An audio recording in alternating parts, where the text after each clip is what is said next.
Good afternoon. Good afternoon. How is everyone doing? Welcome to A Queen's Roundtable Show. How's everybody doing on this beautiful Sunday? It is officially summer. I think it's about 90 something degrees here. So it's about 120 in my house. But how's everybody doing? I'm so glad to be here. I'm your host for A Queen's Roundtable Show. I'm Jacqueline Kabah Harrison. This happens every second and fourth Sunday of the month at 3 p.m. Eastern Standard Time. I am so excited. I have a phenomenal guest here with me today, and I'm going to let her introduce herself, tell us just a little bit about yourself so that the audience can just kind of get ready. Hopefully have your pen and your pad and be ready to take a few notes. Because again, the purpose of this show is to be able to give other coaches and consultants inspiration and leave you with different tools and techniques that you can implement right away to be able to increase sales in your business and just basically grow your business the way that you want to. So go ahead and introduce yourself for us. Hey friends, my name is Leslie Tucker. I am originally from Philadelphia, Pennsylvania. I live in Delaware and I'm married to my handsome husband, Thomas, and we have a blended family of 10 children. Yes, I did say 10. And I have a background in food, the food industry. I'm a professional baker by trade. But when I moved here to Delaware, I couldn't find a job for that. So I became a lunch lady, left there to become a full-time reseller. I sell on platforms like Poshmark, Mercari, and I'm a handmade seller as well. I sell on Etsy, and that's where I'm at. I host 2 podcasts. I'm a YouTuber. I have a very successful Instagram community. And yeah, that's a little bit about me. Wow, that's awesome. I can't wait to get into it and just kind of find out like how did that come about for you? I Mhm. mean, well that's really diving in, but I know you said you have a blended family, Yes, yes, okay? And you are in Delaware currently. yes, And I so am. you primarily practice online? Yes, everything that I do is online, which is Okay. beautiful considering everything we're going through now. Yeah, Okay. Oh, yes, absolutely. yes. Wow. Okay. All right. So go ahead and just tell us a little bit more about yourself. Like, you know, do you have siblings? Do you come from did you grow up with a large family? Was there entrepreneurs in your family? Just to kind of give the ladies an idea of, you know, who this person is behind the Right, name. right. Who this Miss Leslie is. Well, as I said, I'm Philadelphia born and raised. I've only been in Delaware for about 8 years after I married my husband. I do have siblings. My parents never married, so I have siblings on my father's side and siblings on my mother's side. Thankfully, they're all here, and still both my parents are still here. My father's still in Philly, and my mother's in North Carolina. And I have tons of cousins all over the Philadelphia area and scattered around abouts, in Virginia and different areas like that. And in terms of entrepreneurs growing up, back in the day, they weren't considered entrepreneurs because our the females that I grew up around, it was just a normal hustle for them. Like my mother sewed and her cousin, they were best friends. They sewed all our clothes. And then when people saw that, they were like, can you make this? Can you make that? And that became like a little side business for them. It wasn't like an out and out business, but they knew how to get some designs or something. So my mother sewed. Um, my other grandmother, my father's mother, she was an artist. She was a nurse, but then she was an artist and she handcrafted. She made pottery and all kinds of things. And me, my early entrepreneur I started baking. I baked in Making. my grandmother's kitchen Sunday dinner. When I was 6, she said, here's a box of cake mix, read it and figure it out. And so from the time I was 6 until about 15, every Sunday, that's what I did. I baked the cakes for the family. And then after that, I started just making my own scratch cakes. And as I raised my family, I raised 5. I was married before I met my husband. I raised 5. I gave birth to 5 and raised 5 and met him 8 years ago. So I raised 5 and was a single mom and all these different things. And during the time raising my children, I ran a crochet design business and I ran a dessert business and I worked in like 3 or 4 cafes in the city of Philadelphia, all from taking that box of cake mix that my grandma gave me. I didn't go to culinary school or anything like that. And I got a little bit of the hustle from just that. And then it went from there. Yeah. Wow, that is awesome. Wow. Okay. So you know what? Part of this show, or Mhm. part of my reasons for starting the show is just to be able to give inspiration to other women, because a lot of Right, times we just do, we right, just get out there and we do, exactly, and we don't think anything of it. right, You know what I mean? Much less sometimes some of us don't even stop to kind of pat ourselves on the right, back, or just take a breather, or even practice good self-care, or just don't really give ourselves the credit, right. but not having gone to culinary school, Hmm. and it's just it kind of sounds like it's just in your blood, that you just you just get out there and you just do it, Yeah. I mean, you know. even generationally, that it's just a natural thing, right? Especially if you are, like a single mom, or you were Mhm. raised by a single mom, or you're around a group of single moms.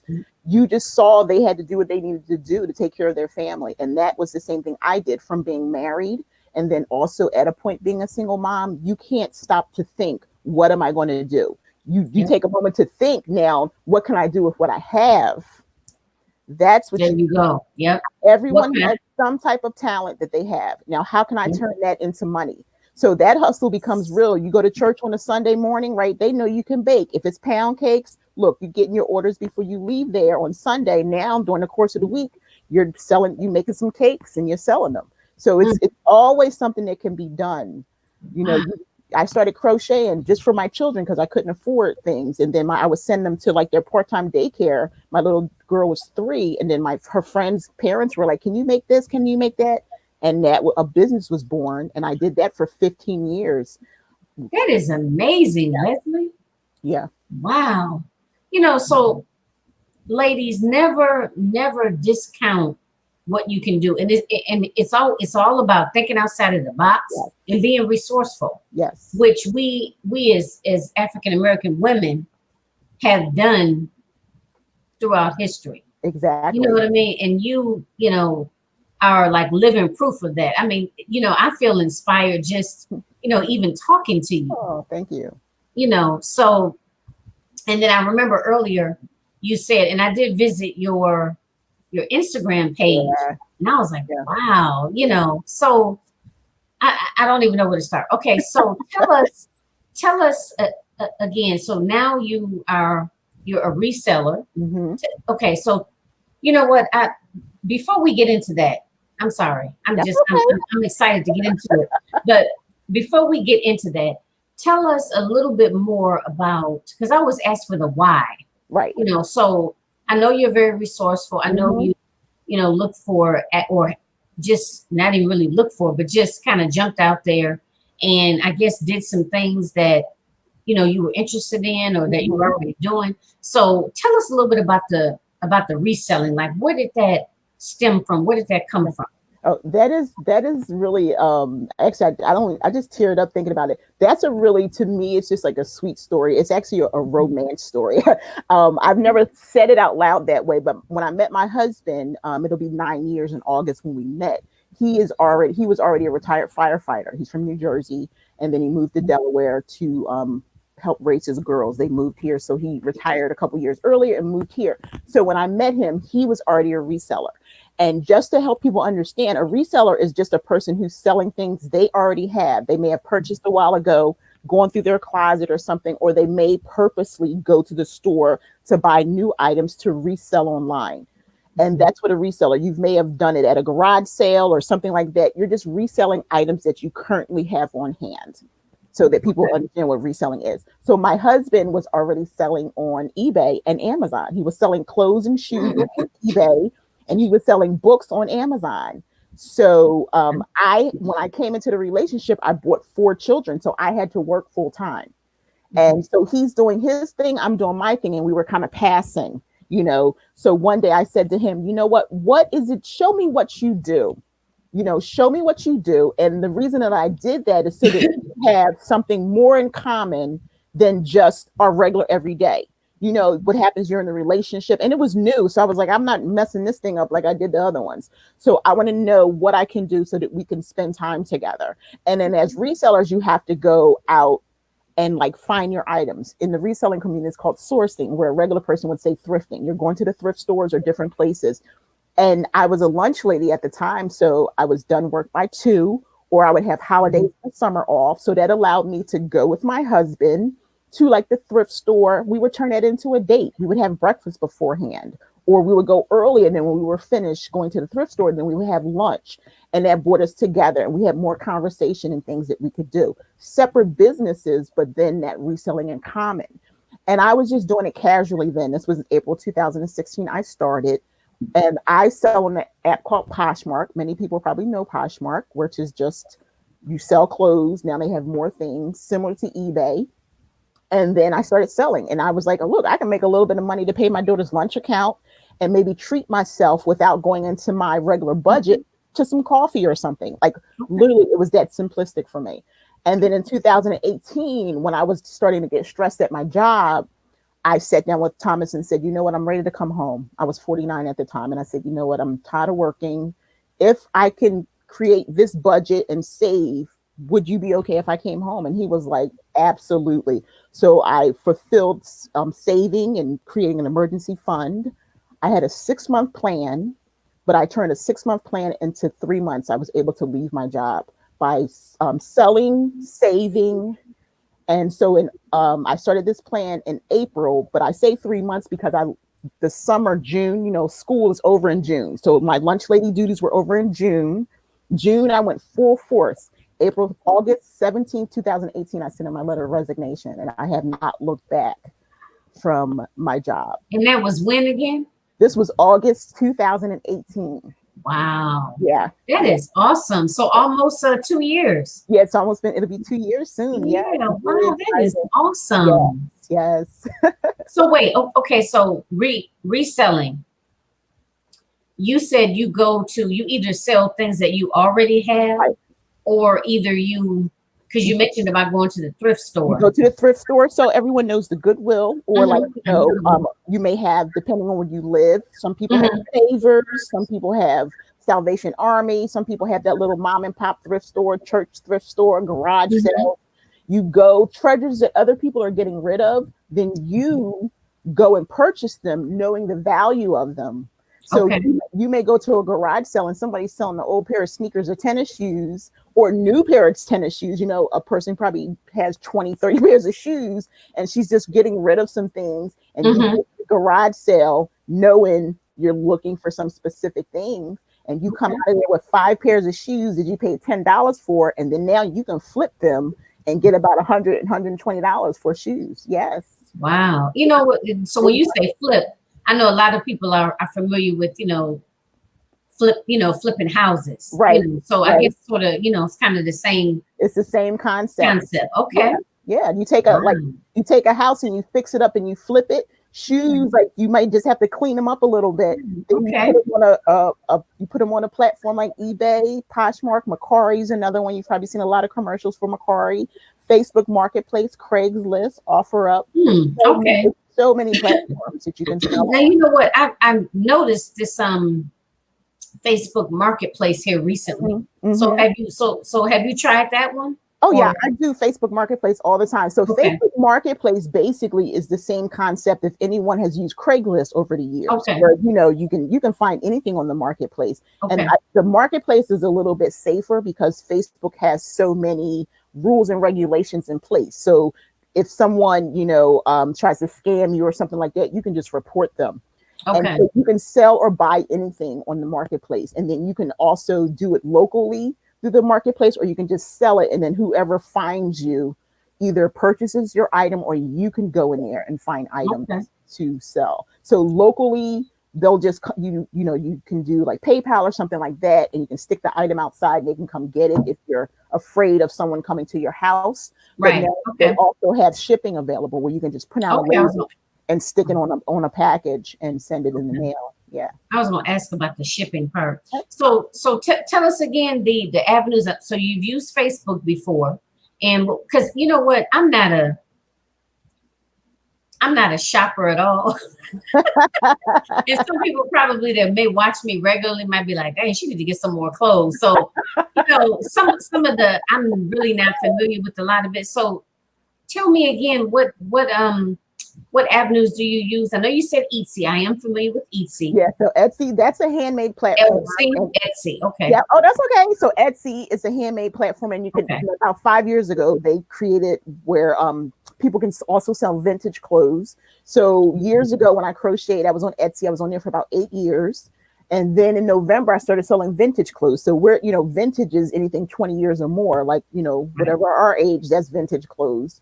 And Okay. so you can sell vintage anything, games, clothes, shoes, anything like that. Your mother's clothes, your grandmother's clothes, some unique things Okay. you can find. And so Etsy's one of them. But then Poshmark, Poshmark.com, or you can download the app where you can sell clothes. Originally, when they started, it was just women's clothes, but you can sell women's clothes, men's clothes, children's clothes, and a lot of home items, journals, and things like that. They just added on where you can sell games and toys and things like that. So I really like Poshmark. It's really simple, whether you want to purchase from there or sell on there. If you sell, all you do is you make the sell, and they send you a label automatically. You print it and stick it on your package and send it in the mail. Mercari is another app. And then there's eBay. Everybody knows eBay. eBay's been around for a very long time.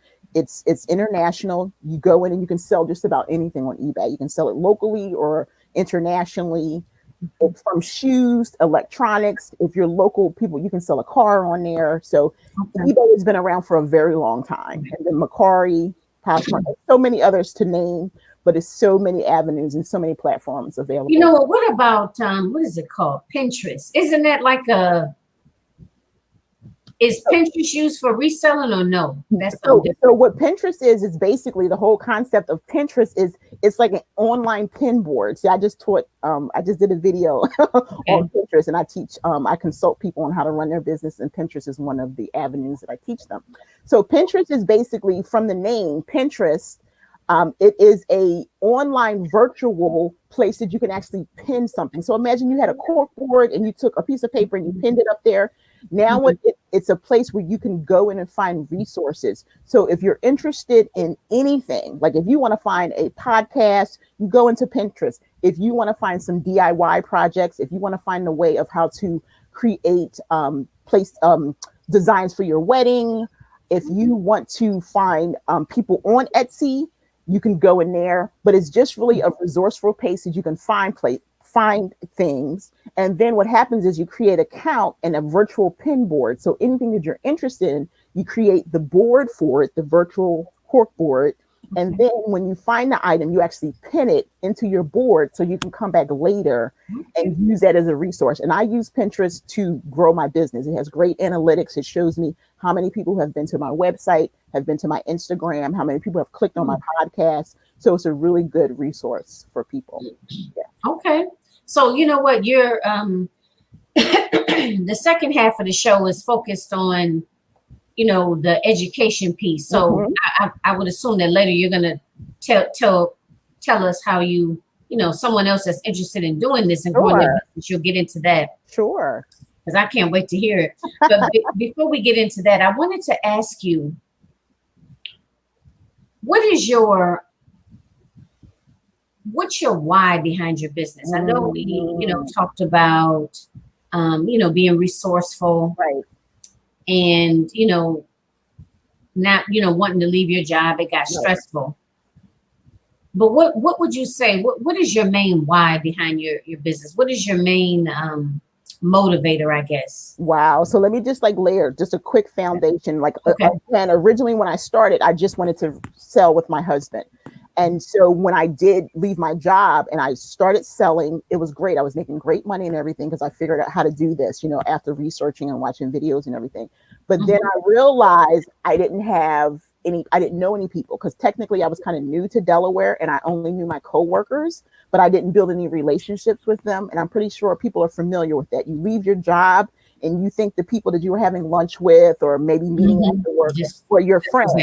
But when I went in my direction, they couldn't understand because they still were working and waiting for pension. So that tie was severed.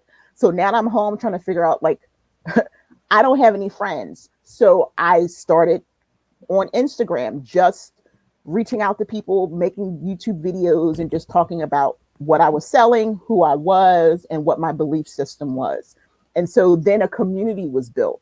So my why originally was to spend time with my husband. But as my community has started growing, my why is to build a community. I consider myself a community builder, a motivational speaker, an inspirational person, and a reseller is just part of what I do. A handmade seller is just what part of what I do. So now my goal is to show the community that they are beyond who they believe they are. Like, I happen to be a reseller and my community has grown. So like here we are in June. Last June, I probably had about 1,000 people. I call them community members, not followers, because I'm not their leader. We're the same.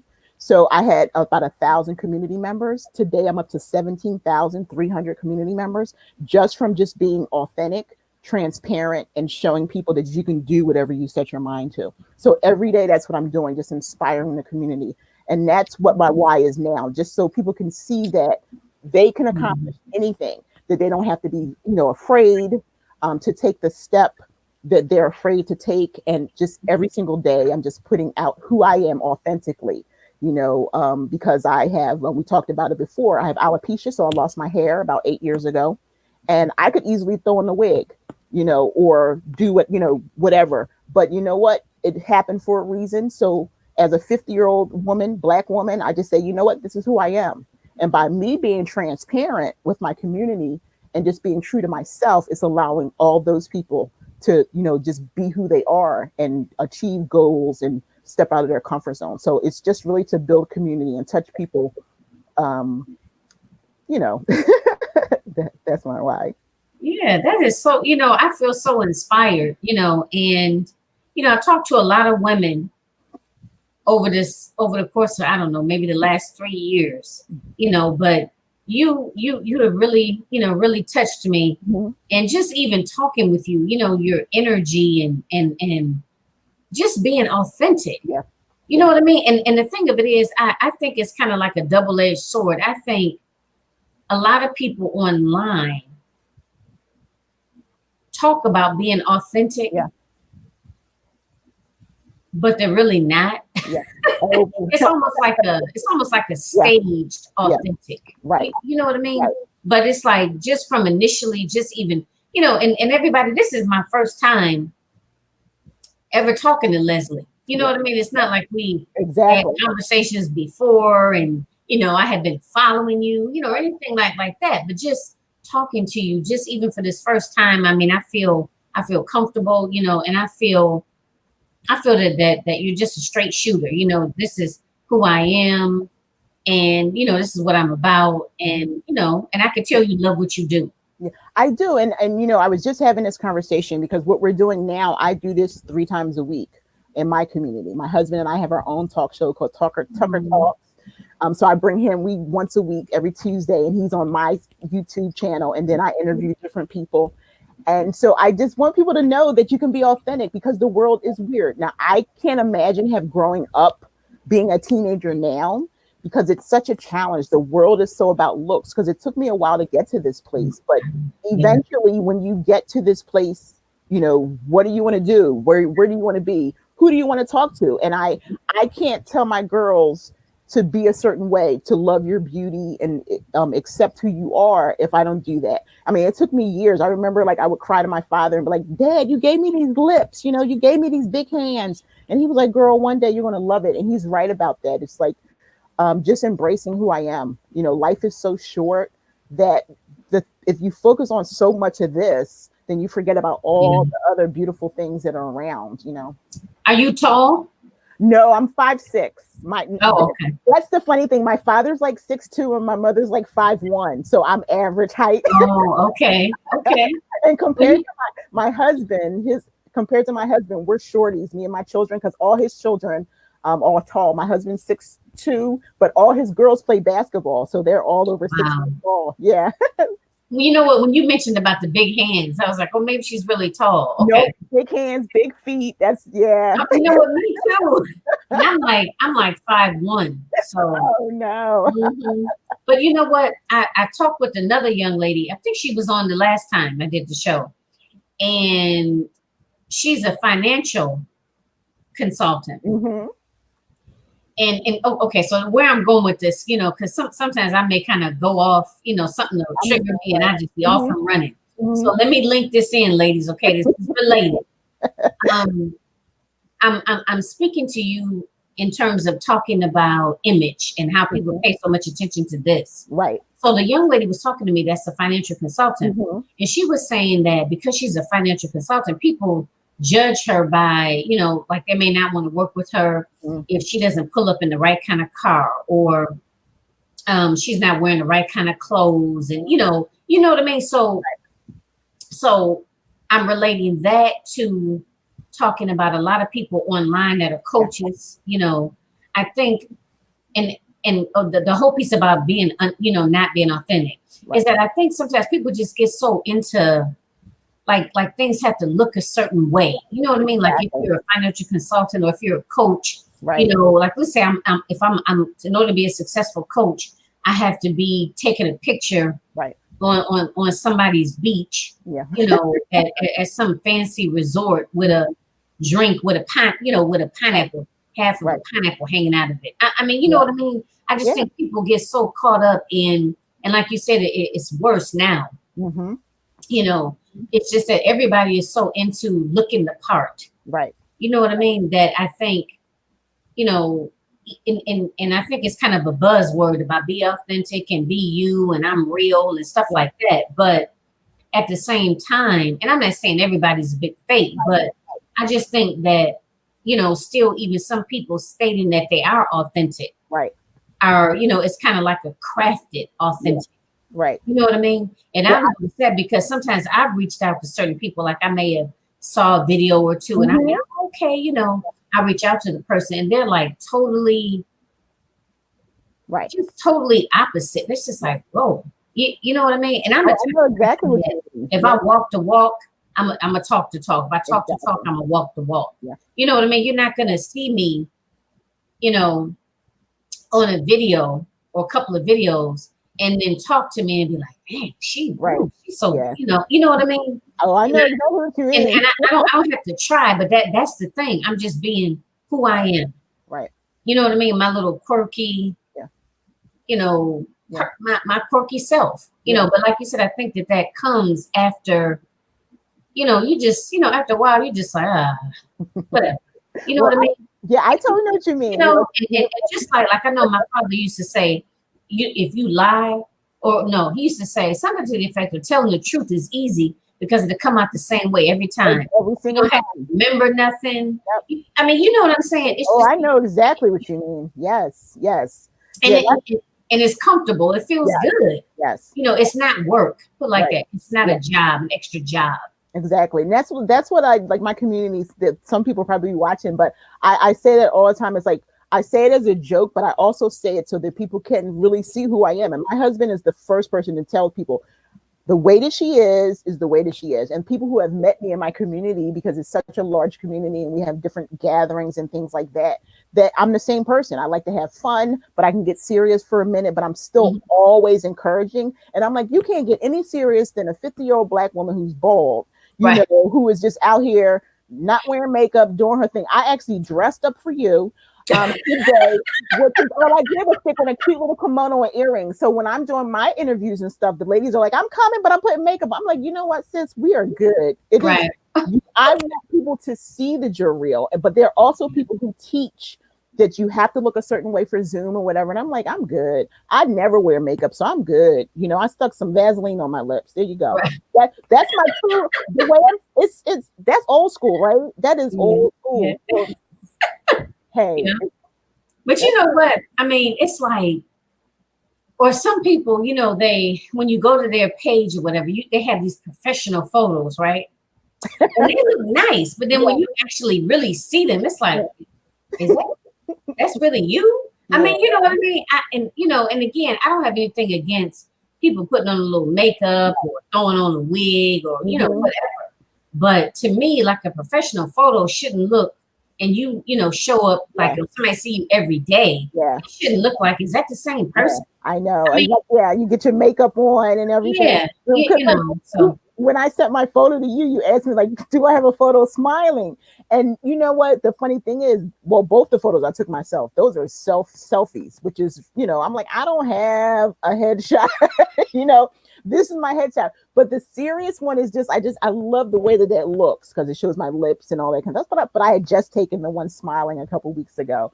So, but I am who I am. Look, at woman going to perimenopause, acne, the whole deal. It is what it is.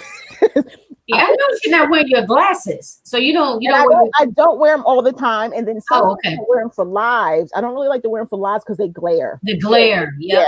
So so that's the reason why. I mean, I can see without them. I'm more distance, but I don't wear them all the time. Yeah, but never on lives. But you know what? I mean, I just my face. Yeah. And it's like I'm kind of focusing on this because I think that, like especially in today, I think everybody is so into like the eyelashes and the makeup and the hair and the nails and and then it becomes a thing of like that's what a woman is supposed to be. This is what a woman is, and I know this. I know y'all. I know that I'm kind of taking this, but this really speaks to me. Yeah. Because I do have on a little bit of makeup. I have on what do you call it, like powder. Yeah. You know what I mean. But I just feel that like in today's society, everybody's just so busy with trying to look the part, so to speak. And I don't know. It's a breath of fresh air to me. I mean, I appreciate it. Oh, thank you. Yeah, it's also society because I have girls. My girls are like they have natural, like all this hair and everything. My youngest is the one, and I'll say, sweetie, you do not need that. She just graduated last week. So for the grad, she's like, I got an appointment at the makeup artist. I'm like, sweetie, you really don't. She came home and I'm like, okay, you paid your money, but I don't like the way that it looks. So wait a minute. So back up a little bit. So how many daughters do you have and how old are they? Okay, so biologically I have 4, and then Thomas, my husband, has 3, so that's 7. Yes. So okay, let me think. So my oldest daughter is 29. That's Tyra, and then Stacy is 24. Stephanie is 22. My youngest daughter is Sonia. Sonia is 17. She'll be 18 July 29th. And then my son, Craig, is 21. So those are my biologicals. Craig is actually in the Army serving in South Korea right now. Okay. And then Thomas's children, let me see if I can get it right. I think James is 39. Thomas is a little older than me. He hates when I say that, but he's actually more than a little older than me. And then Eric, I want to say Eric is 30, and he's a year older than my daughter, 30, 31. Then Angie, I think Angie's 25. Hadaya her birthday is tomorrow. Oh my gosh, 23. And then Kanisa, Kanisa and Hadaya, those are African names. And Kanisa's 18. So that's them. Whew. Yeah. So that's the children. I had like 3 stair steps. You see, I had like a 20, 24, 22, and 21, like in the middle there, and then a 29 and a 17-year-old. So I've been quite busy over these last 29 years. Yes, you have. But I am such the proud mother because again, my youngest just graduated. Thomas and I both have seniors, and they're both going off to college with scholarships. All of his girls went through college with full basketball scholarships, so they're basketball, yes.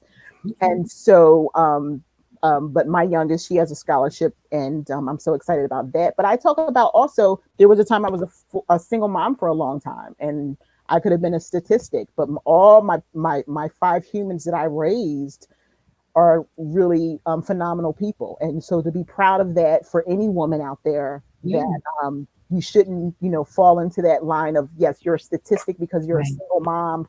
Forget that. Your story is continuing to be written because your children are going out and living their lives. People are like, oh, my gosh, your son is in the Army in South Korea. But I raised him to follow his path, and so I'm so excited. Yes, I'm definitely excited with all my children. My youngest, she has a condition called hydrocephalus. She was 2 weeks old. She was diagnosed. She has a shunt, and she had it replaced again when she was like in 5th grade. but the doctors told me she would never walk, never talk, be developmentally delayed. And I'm like, yeah, that's a lie right there. Because now here she is. I stayed at home purposely for 8 years to make sure that I could, do everything I needed for her, make sure she did everything she was supposed to do. She was never delayed. That was just the statistics they give you based on what they've seen, And I was like, yeah, I don't believe that. She's number 5. We got this. And here she is, graduated from high school with a scholarship. Wait a minute, and they said she would never walk, never talk, and be developmentally delayed. This girl she graduated with a 3.5 GPA, going off with a scholarship to Barry University in Florida. And hello. It just goes to show you that. Yeah, a pre-med student at that. Okay. It goes to show you that a person's will and their attitude is like half the battle, more than half the battle, right? Yes. And these parents, we got to advocate for our children. And that's the key. When somebody says they can't, we have to say, yes, they can. Yep. I have a daughter on the autism spectrum as well. And for years, they tried to stick her in all kinds of classes. I'm like, yeah, we're not having that. She's no. She's like, no, yeah, she treated the same at home. She got, she may need a little extra help or whatever, but no. So yeah, just advocate and just be strong for your children so that eventually they can advocate for themselves and continue on. Yeah. And you know what? There might be somebody else out there that may be listening in the future, and and hear that. And like you said, you had to advocate for her, because if you don't, they'll just, okay, well, she's not going to make it in this regular class. We're just going to put her over here. You know what I mean? Yep. Oh, believe me, I've heard like, nope, not having it. Nope, I'm not having that. It's like, even when you think you've heard even your 100th no, keep on going.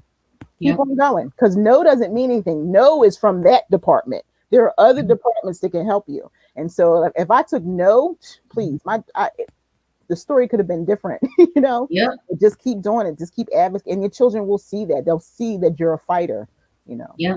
You know what? And that's also something that always comes up too. Is like, you have to kind of walk the walk. I mean, because your children are watching you. You know what I mean? Yes. And it's one thing to say something. Yes. But in order to really lead by example, you have to do just that. Yes. You know what I mean? And like you said, they'll see your strength and the way you get your mind made up, whatever you decide you're gonna do, you do it. Yeah. But also, the other thing that's important is some people that people don't do is they're afraid to share their story with their children. About the things that they've been through. So I use, like, if my children are going through something in that moment, I'll take an example from my past. Okay. Like, I don't share everything that I've been through, but like if one of my girls is going through something and I can see something going in that direction, I'll share my story.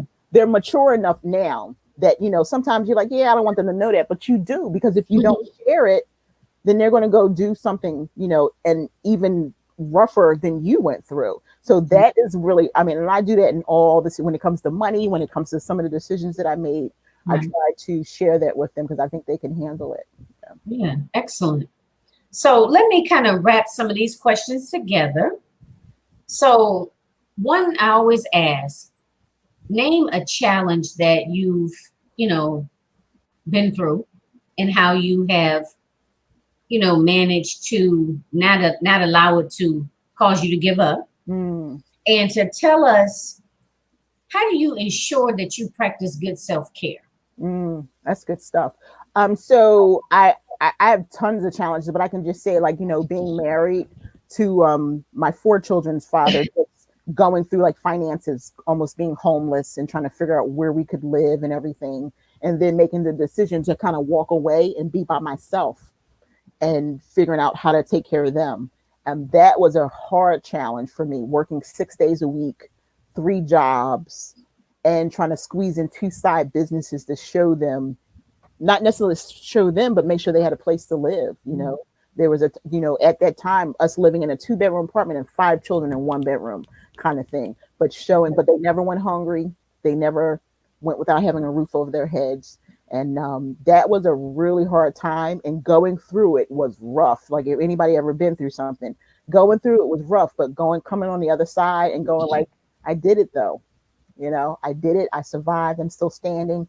And then 2 years later, getting my own place and now having businesses, and then having the 1 job that took the place of the 3 jobs, and then meeting my husband, so yeah, that was a challenging time for me right there. Yeah.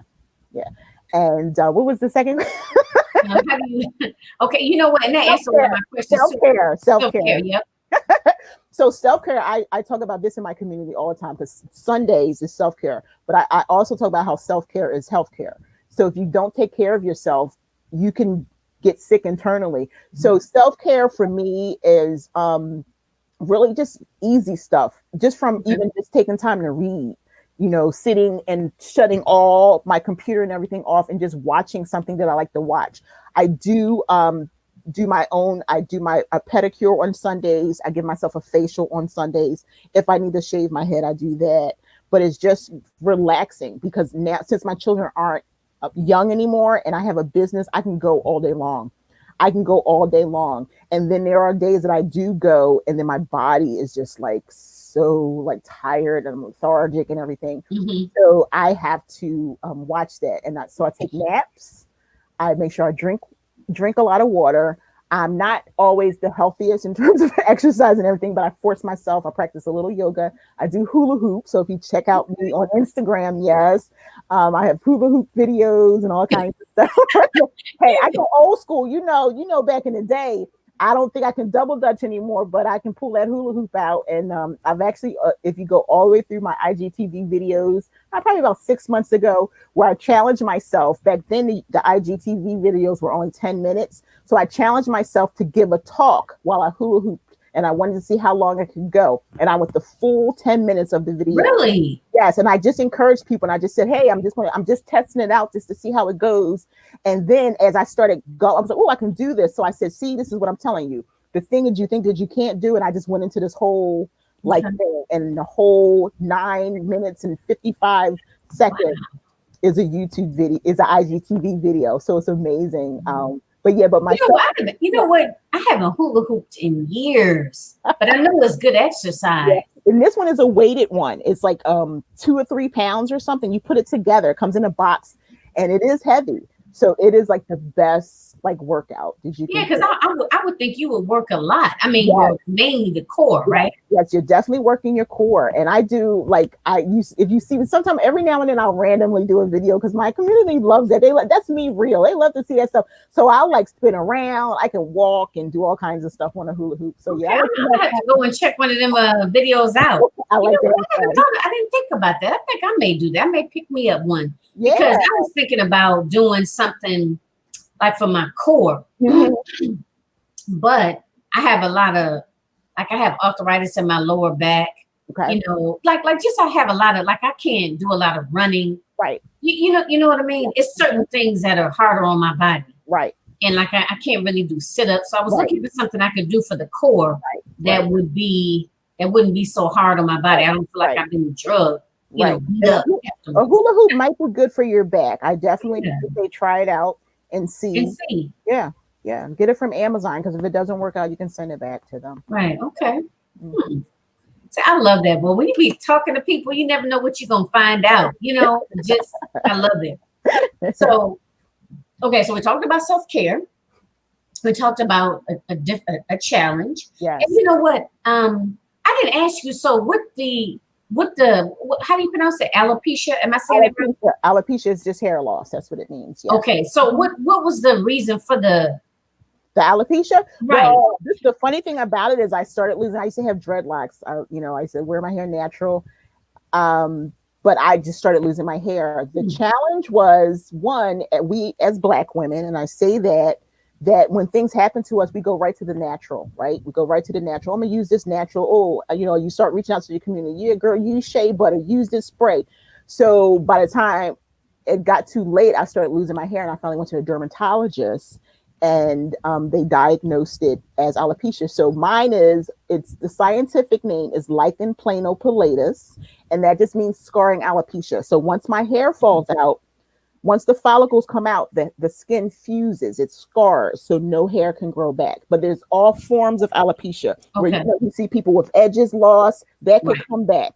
There are babies who are born with alopecia that will never have hair. So it's different types of alopecia. But if you listen to people, I say don't. If you start losing your hair, go to a doctor and then go to a dermatologist. That's the first thing. Now, it worried me because I had no idea why. then I had to make a decision because it got to a point that I finally had to. One day, middle of the night, I just cut off my hair.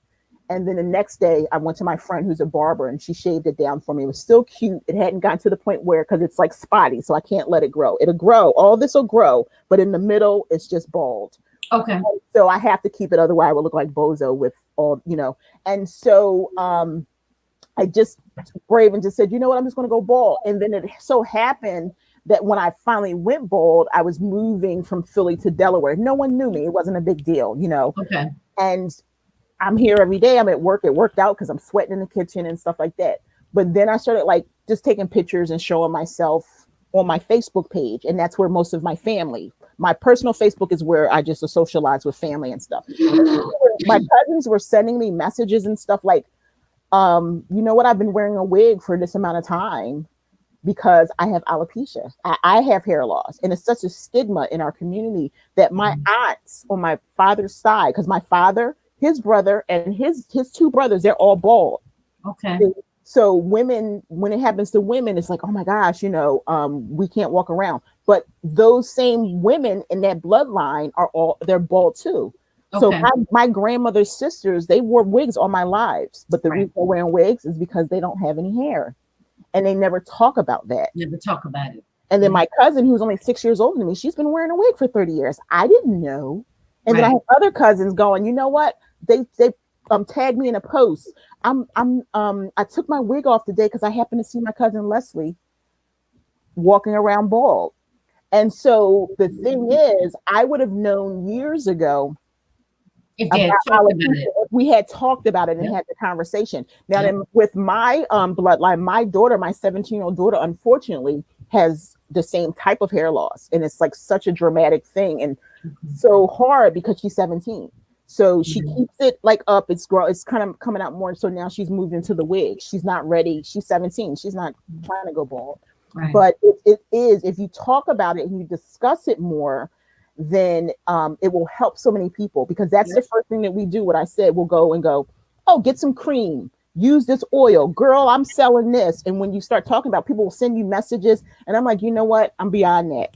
It's not going to help me. I appreciate you trying to help me, but I did that for 2 years. And my doctor said to me, if I had come a little bit earlier, it wouldn't have like stopped it, but they gave me like medicine that would kind of help it a little bit. They gave me like either medicine or shots, and it does help, but I had already lost so much that at the point it just didn't really make a difference, because again, this will puff. I have this, the back will come out, but it's not enough. I just said, you know what, I'm just going to be bald. I'm like, look, I'm 50. It is what it is. My husband loves me. I love myself. And, but it's all about communication. And then I just started about 3 months ago, I started a new page on Instagram called Am I Really Bald? And that's kind of like almost like my new brand. I like that. You know what? Thank you. Because like other people are like, what you mean? What? And I'm like, the whole concept is like, first it has to do with me. It doesn't have anything to do with anyone else. I'm not talking about you, but it's like with anything, as we get older, right? We get like wrinkles or whatever. And we go in the mirror in the morning and go, wow, that thing is there. And I'm like, yeah, I'm bald. I got up. I'm still bald. Am I really bald? Yes, I am. Yes, I am. That was the concept for that. So that is just me. I wanted to do more with it, but the other business kind of takes over. So I just post a little bit on Instagram. I have a podcast for Am I Really Bald? And I just kind of, that is just me talking about my life and stuff, a YouTube channel and a website and, but yeah, that's alopecia is. And then I've joined groups and I'm finding there's more people like me. So when people start talking, Ricky Lake and different people coming, it's been happening. It's just that society says, as we talked about earlier, you have to look a certain way. You gotta look a certain way. Yeah. But you know what? I mean, even with my son, I have a 9-year-old, and he's even made some comments because I'm actually growing my hair out now because I want to do sister locks again. Right. Again, but I used to have my hair locked before. Yeah. Then I cut it, then I started again, and I cut it, whatever. So I'm growing it out. But I used to, typically wear my hair very low. Right. And my son, made a couple of comments like, well, why don't you have any hair? Or, you should grow your hair. You know what I mean? Yeah. So it's even kids, have this idea that, and think about it, whenever they turn on the TV, and they see women, have such an attachment to their hair. And like I said, especially African American women, it's like such a big thing, like it's almost like in order to be feminine, you have to have hair. And not just hair. It has to be a certain way, a certain length and a certain style. So it's like the minute someone, makes a decision to do something different, it's like, oh, why are you doing that? Or you see a lot of women that may have their hair cut low, but they kind of, in my opinion, this is just my opinion only, they kind of go overboard with other things. Then they got the earrings here. The makeup is laid. It's just like, just because your hair is cut short. I mean, I like it because it gives the opportunity for people to actually see your face. But I still think that a lot of women still feel that they have to kind of go overboard, if you will, to still prove that they're feminine. So to me, it's still showing that there's that stereotype out there. It's you're never going to be accepted. Even the groups that I'm in, where it's the different bald groups that I'm in, it amazes me because people are talking about what they're focusing on is like where they get lashes from, where they're going to get their micro braiding for their brows. Some people they still haven't accepted themselves being bald. So they actually get like the tattoo that makes them look like they have at least a little fuzz. It's a tattoo. I mean, did they just go in and do this tattoo? It takes like 4 different times you go. And then, so it looks like mine so when mine gets a little bit longer, I shave it. Because it starts getting really spirally, but right now, at least it has the impression of hair. And then the thing you were saying about your son, he's young. So imagine a man though, like, I was already with my husband when I finally shaved my hair. I actually shaved my head a couple months after we got married. But before that, I had locks. And so I was in a dating world, and it would literally be guys like this one guy was like, so, are you gonna leave your hair like that forever? And after that, it was like, bye. Like by then I had been married. I was like, I don't have time for foolishness. But then my husband actually loved my locks. And then when I started losing my hair, he actually loves it because he just tells me, it's just like, I have a great head. He loves to rub his hands on my head. And it wouldn't have like, if he didn't like it, it just would have been how it is because I'm how I am, so.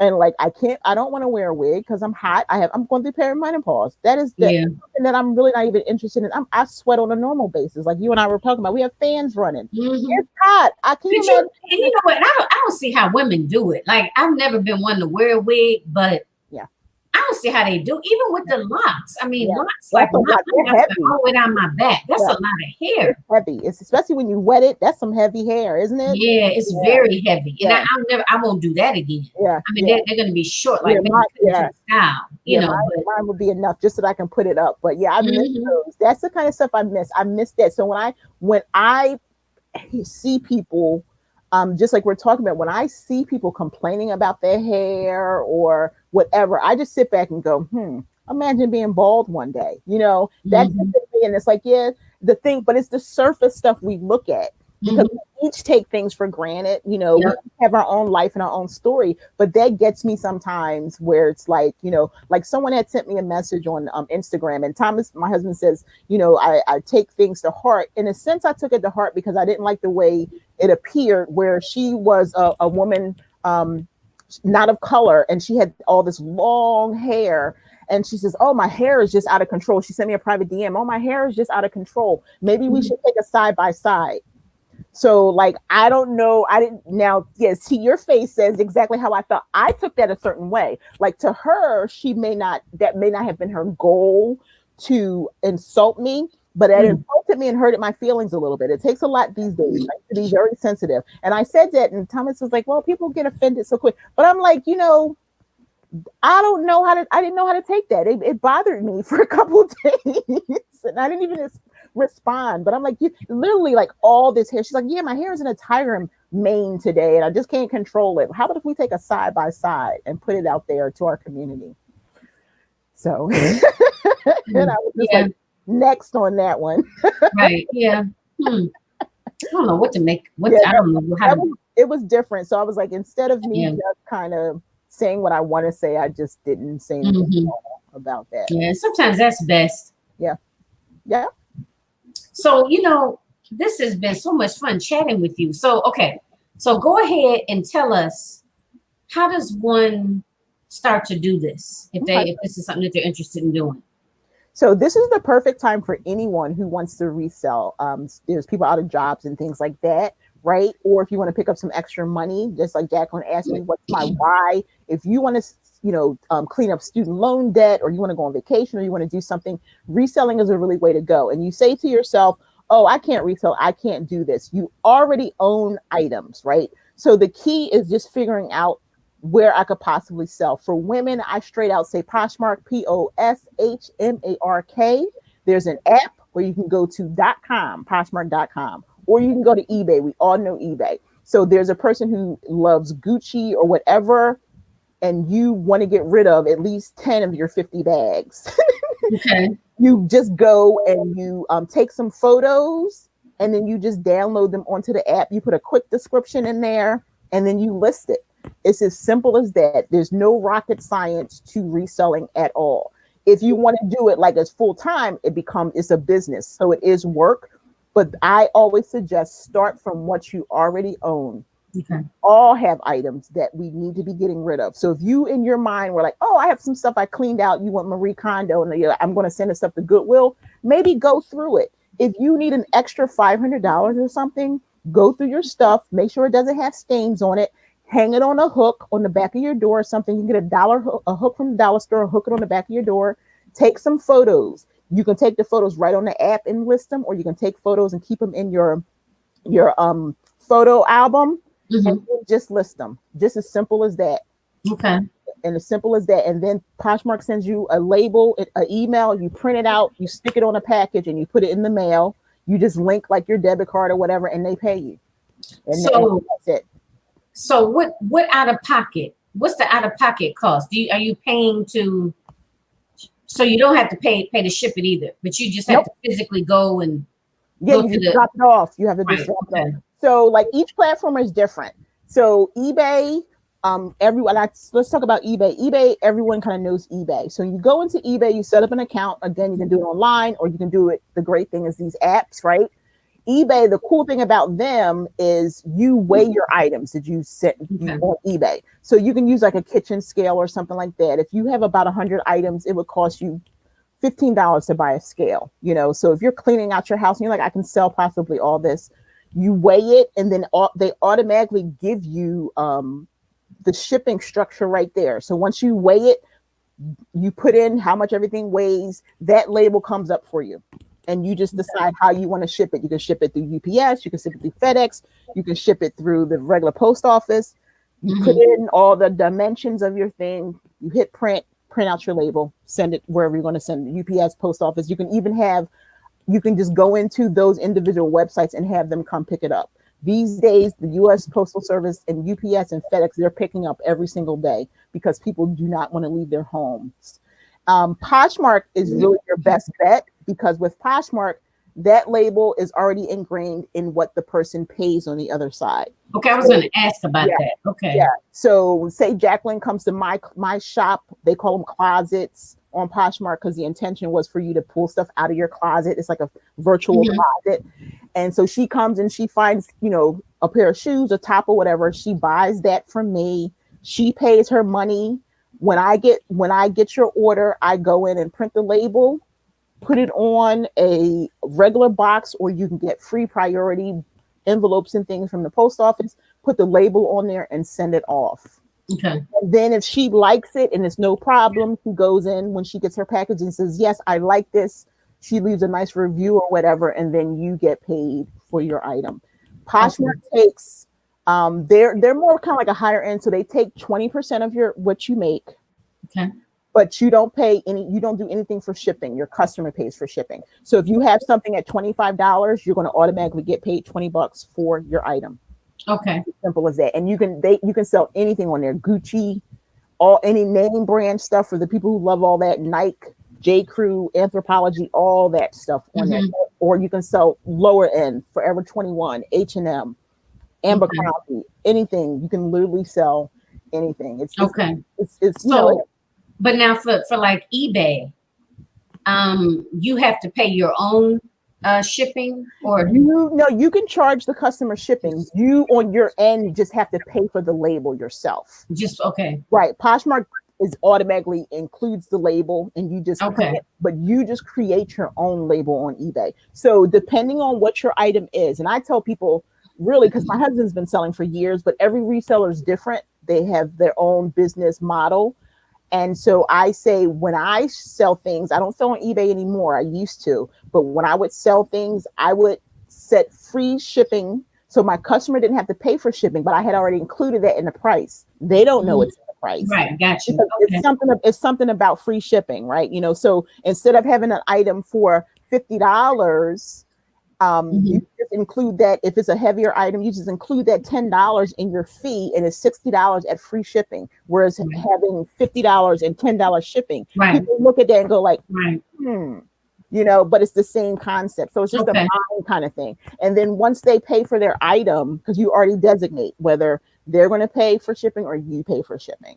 And then once the item's sold, you just go into, you hit shipping, it brings you up to the shipping category, you weigh your stuff. You should already do that anyway. You should know exactly how much it's going to cost for your item so that there is no challenges on the other end.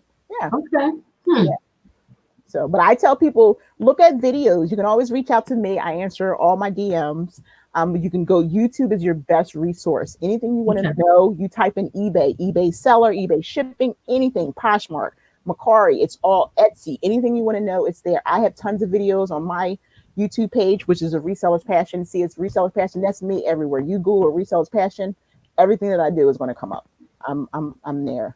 Let me stick that in here because I don't think I had that in here under your. Yeah, it's on my name right there though.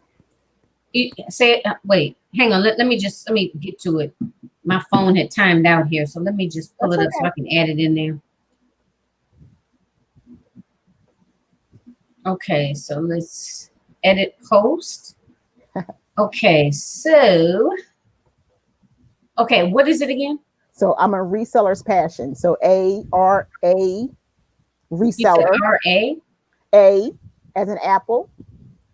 RESSELLER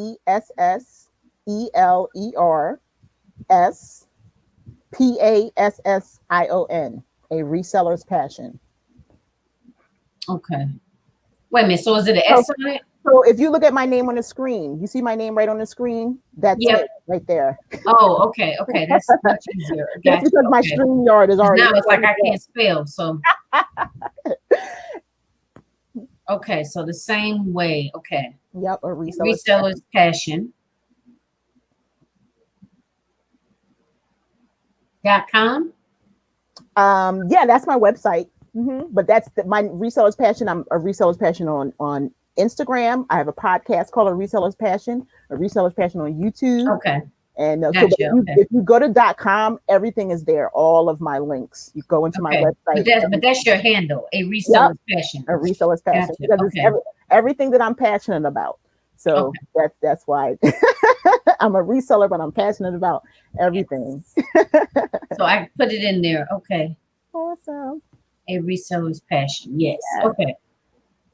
Excellent. Well, that has been, my nose is itching me. That has been so informative. I really enjoyed hearing your story, and thank you for coming on the show and for sharing with us and being, authentic and being real, and just, I really appreciate it. It's my pleasure. Thank you for having me on. Yeah, I've learned so much. You got me kind of thinking because I have to clean out my closet, and then, and then when you have kids, right. They outgrow things every year. So that's something else I'm thinking I'm gonna mention to my husband about my son's clothing. So now, do you only do clothing? I do a little bit of everything. So of course on Etsy I do handmade and I sell vintage. I sell more shoes. I sell shoes, lingerie, and also I sell hard goods. Hard goods are things that are not clothes. So electronics, games, puzzles. Okay. Thomas and I are moving soon. So I just literally go around my house and hit every room and throw away what I can't keep, and what I think I can sell, I'll list it. Okay. Yeah. Nice. All right. Well, thank you so much. And everyone, thank you for those that have joined live and for those that will catch the replay. Thanks for joining me and Leslie as we had our talk here. So you can reach out to her. Definitely. You know, if you have any questions about, you know, reselling or how to get started, Yep. or if you just, you know, want some motivation. Yep. Check out my podcast, A Reseller's Passion. I'm on every platform: Apple, Spotify, Pandora, iHeart, and then it has all kinds of information about being a reseller. Good. Excellent. Excellent. So, A Queen's Roundtable Show happens every second and fourth Sunday of the month at 3 p.m. Eastern Standard Time.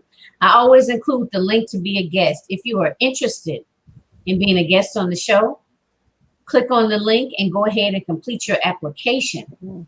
All right. So thank you again. And thanks everyone. Have a wonderful weekend. Enjoy your Sunday evening. Yes. Or what's left of the afternoon. I know some of you on what is it? Pacific time? Yeah, we're definitely on Pacific. Right. So you have a lot more. Yeah. Right, exactly. You got more time. So enjoy the rest of your day. And Leslie, thank you again so much. If you guys have any questions, please leave them in the comments. We'll, you know, check back. Yes. And answer them. And Leslie, I hope that we can collaborate again at some point in the future. That would be beautiful. You're going to have to come on to my programs. Okay, I would love to. I don't resell, as you know, but I would love to. Business. I have a brown girl chat. I have a Spanish girl chat. We talk about all kinds of stuff. Tomorrow we're having a cultural conversation tomorrow. Okay. So it's all kinds of stuff going on on my channel. All right, I love it. Well, definitely reach out to me. I would love it. Wonderful. All right. Well, enjoy the rest of your afternoon. You too. Thanks a lot. Take care, everybody. Bye-bye. Bye.